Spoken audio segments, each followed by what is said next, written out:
Hello बच्चों। तो आज के इस वीडियो में हम पूर्णांक और भिन्न का जोड़, घटाव, गुणा और भाग करना सीखने वाले हैं। तो एक ही वीडियो में हम जोड़, घटाव, गुणा, भाग को सीखने वाले हैं।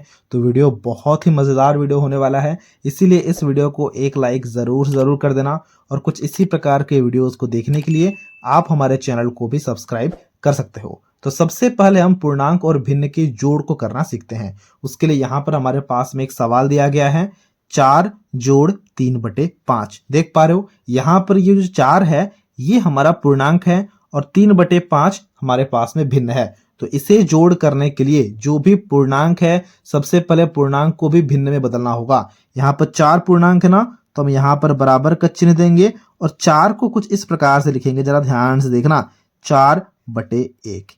यानी कि कभी भी कोई भी पूर्णांक अगर हमें दिया गया हो तो हम हमेशा भिन्न में उसे कुछ इस प्रकार से लिख सकते हैं, यानी कि उसके हर में हम 1 लिख सकते हैं। बात समझ पा रहे हो? तो ये हमारा भिन्न में बदल गया।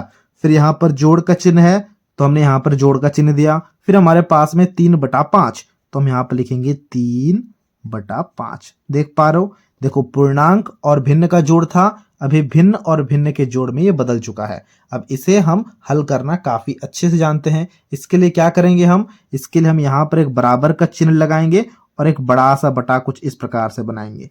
अगर आप चाहो तो इन दोनों का एलसीएम भी ले सकते हो, लेकिन हम यहाँ पर एलसीएम नहीं लेंगे। हम क्या करेंगे ना, हम दोनों भिन्न के हर को गुणा करेंगे। 1 × 5, तो यह हमारे पास में आ गया 5। ये थोड़ा सा अलग तरीका है चीजों को जोड़ करने का, इसलिए जरा ध्यान से देखना। आप भिन्न के जोड़ के लिए भी इसी तरीके का इस्तेमाल कर सकते हो जब हमारे पास में दो भिन्न का जोड़ दिया गया हो। ठीक है, हम क्या करेंगे ना, सबसे पहले दोनों भिन्न के हर को गुणा करके यहाँ पर लिखेंगे। 1 × 5, तो 5 हो गया। फिर हम क्या करेंगे ना, क्रॉस गुणा करेंगे कुछ इस तरह से, एक के अंश को और दूसरे के हर को। तो 4 × 5, 4 × 5 होता है हमारे पास में 20।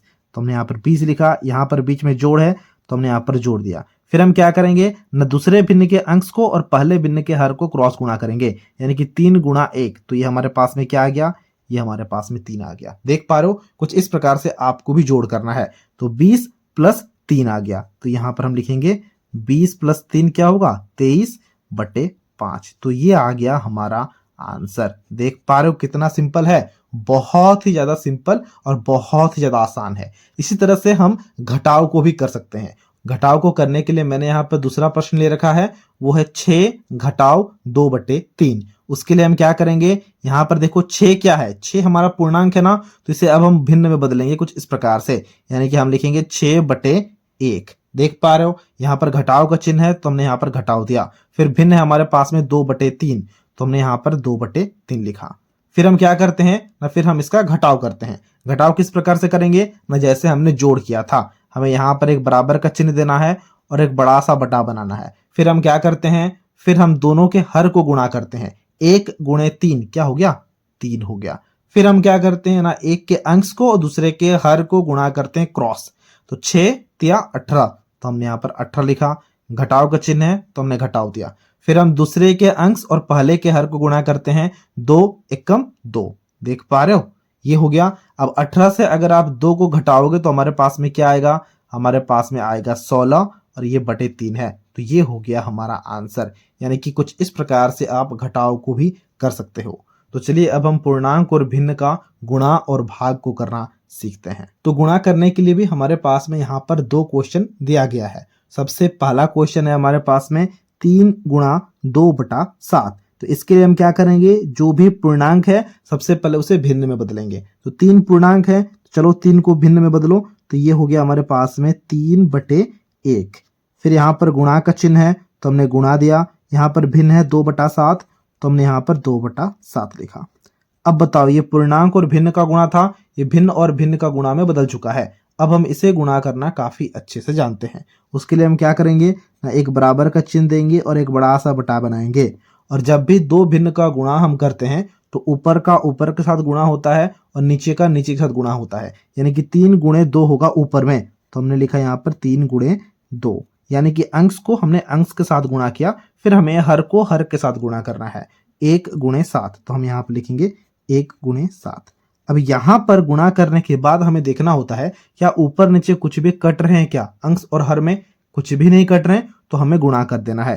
3 × 2 क्या हो गया, 3 × 2 हो गया 6, और 1 गुणे 7 क्या हो गया, 1 गुणे 7 हो गया 7। तो ये आ गया हमारा आंसर। देख पा रहे हो कितना आसान है, बहुत ही ज्यादा आसान है। तो कुछ इसी प्रकार से अब हम क्वेश्चन नंबर 2 को भी यहाँ पर गुणा करने वाले हैं। उसके लिए हम क्या करेंगे, देखो 8 गुणा 5/6 दिया गया है, तो जो 8 है सबसे पहले उसे भिन्न में बदलो, तो ये हो गया हमारे पास में 8/1। गुणा है तो हमने यहाँ पर गुणा दिया, फिर भिन्न है हमारे पास में 5/6, तो हमने यहाँ पर लिखा 5/6। फिर हम क्या करते हैं ना, ऊपर का ऊपर के साथ, नीचे का नीचे के साथ। उसके बाद हमने बराबर का चिन्ह दिया और एक बड़ा सा बटा बनाया, ऊपर का ऊपर के साथ गुणा किया, यानी कि 8 गुणे 5, और नीचे का नीचे के साथ गुणा किया 1 गुणे 6। देख पा रहे हो। अब बताओ क्या ऊपर नीचे कुछ भी कट रहे हैं क्या, बिल्कुल कट रहे हैं, क्योंकि हमें पता है, देखो यहाँ पर हमने ऊपर नीचे काटा है, 2 तिया 6 होता है, 2 चौके 8 होता है, ये बात हमें पता है, ये बात आप समझ पा रहे हो। और कुछ कट रहे हैं क्या, और कुछ भी नहीं कट रहे हैं। तो अब हम यहाँ पर जो भी ऊपर में आया है सबसे पहले उसे लिखो। देखो ऊपर में आया है 4 गुणे 5, तो हमने लिखा यहाँ पर, और नीचे है 1 गुणे 3, तो हमने यहाँ पर लिखा 1 गुणे 3। देख पा रहे हो। अब 4 गुणे 5 क्या होगा, 4 गुणे 5 होगा 20, तो हमने यहाँ पर 20 लिखा। और 1 गुणे 3 क्या होगा, 1 गुणे 3 होगा 3, तो हमने यहाँ पर 3 लिखा। ये आ गया हमारा आंसर। देख पा रहे हो, यानी कि हमने पूर्णांक और भिन्न को गुणा करना भी काफी अच्छे से सीख लिया है। अब हम पूर्णांक और भिन्न के भाग को करना भी सीखने वाले हैं। पूर्णांक और भिन्न के भाग को करने के लिए भी हमने यहाँ पर 2 क्वेश्चन को ले रखा है। सबसे पहले क्वेश्चन को अब हम हल करते हैं। सबसे पहला क्वेश्चन है हमारे पास में 2 भाग 3/7। तो यहाँ पर 2 दिया गया है, 2 को सबसे पहले हमें भिन्न में बदलना है, तो हमने यहाँ पर 2 के जगह में लिखा 2/1। देख पा रहे हो, भाग का चिन्ह है तो हमने यहाँ पर भाग लिखा। फिर यहाँ पर 3/7 है तो हमने यहाँ पे 3/7 लिखा। तो जब भी हम 2 भिन्न के भाग को करते हैं तो सबसे पहला जो भिन्न होता है, यानी कि यहाँ पर जो 2/1 है, उसे हम वैसे ही लिखते हैं, उसे हम छेड़छाड़ नहीं करते हैं। फिर जो ये भाग का चिन्ह है ना, ये गुणा में बदल जाता है, और जैसे ही ये गुणा में बदल गया तो जो अगला भिन्न है ये पलट जाता है, यानी कि 3/7 है ना, तो ये 7/3 हो जाएगा। कुछ इसी प्रकार से हम भिन्न के भाग को करते हैं। बात समझ पा रहे हो। देखो ये भिन्न का भाग था, ये बदल के हो चुका है भिन्न का गुणा, जैसे कि हमने अभी अभी सीखा है। तो ये जैसे कि हमने अभी अभी सीखा है, तो ये चीज को तो हम काफी अच्छे से भी कर सकते हैं, राइट। उसके लिए हम क्या करेंगे ना, एक बराबर का चिन्ह देंगे और एक बड़ा सा बटा बनाएंगे, ऊपर का ऊपर के साथ गुणा करेंगे 2 गुणे 7, और नीचे का नीचे के साथ गुणा करेंगे 1 गुणे 3, 2 सत्ते 14 और 3 एकम 3। तो ये हो गया हमारा आंसर। देख पा रहे हो कितना आसान है, बहुत ही ज्यादा आसान है। ठीक है, इसी तरह से अब हम क्वेश्चन नंबर 2 को भी यहाँ पर भाग करने वाले हैं। तो क्वेश्चन नंबर 2 में हमारे पास में क्या है, 12 भाग 6/13। तो यहाँ पर हम लिखते हैं उसे, तो 12 की जगह में हम क्या लिखेंगे, 12 की जगह में हम लिखेंगे 12/1। भाग का चिन्ह है तो हमने यहाँ पर भाग का चिन्ह दिया। फिर यहाँ पर 6/13 है ना, तो हमने यहाँ पर लिखा 6/13। देख पा रहे हो, ये हमारा भाग का चिन्ह है, ताकि आप चीजों को समझ पाओ। ठीक है, ओके। अब हम क्या करते हैं ना, भाग करने के लिए जो भी पहला भिन्न होता है उसे वैसे ही लिखते हैं। तो हमने लिखा 12/1 को 12/1 ही लिखा। फिर ये जो भाग का चिन्ह है ये गुणा में बदल जाता है, जैसे ही ये गुणा में बदलता है तभी जो अगला भिन्न है ये पलट जाता है, यानी कि 6/13 है ना, तो ये 13/6 हो जाएगा, राइट। ऐसे ही हमने पहले क्वेश्चन में भी किया था। ओके, अब हम क्या करेंगे, देखो अब हम इसे गुणा करेंगे। उसके लिए हमने यहाँ पर एक बड़ा सा बटा बनाया, फिर 12 गुणा 13 हो जाएगा, ऊपर का ऊपर के साथ और नीचे का नीचे के साथ, यानी कि 1 गुणे 6 हो जाएगा। अब हम चेक करते हैं क्या ऊपर नीचे कुछ भी कट रहे हैं। देखो यहाँ पर कट रहे हैं, 6 एकम 6, 6 दूनी 12, यानी कि हमारे पास में क्या आ चुका है, ये आ चुका है 2 गुणे 13/1 गुणे 1। 2 गुणे 13 करोगे तो ये हमारे पास में आ जाएगा 26। 1 गुणे 1 करोगे तो ये आ जाएगा 1। 26/1 का मतलब क्या है, 26/1 का मतलब है 26 ही। तो ये आ गया हमारा आंसर।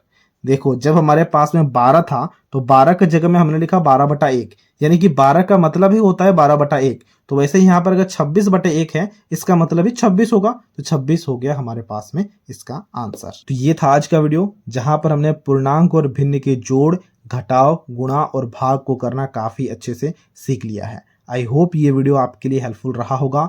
अगर ये वीडियो आपके लिए हेल्पफुल रहा है तो इस वीडियो को एक लाइक ज़रूर से ज़रूर कर देना, और कुछ इसी प्रकार के वीडियोस को देखने के लिए आप हमारे चैनल को भी सब्सक्राइब कर सकते हो।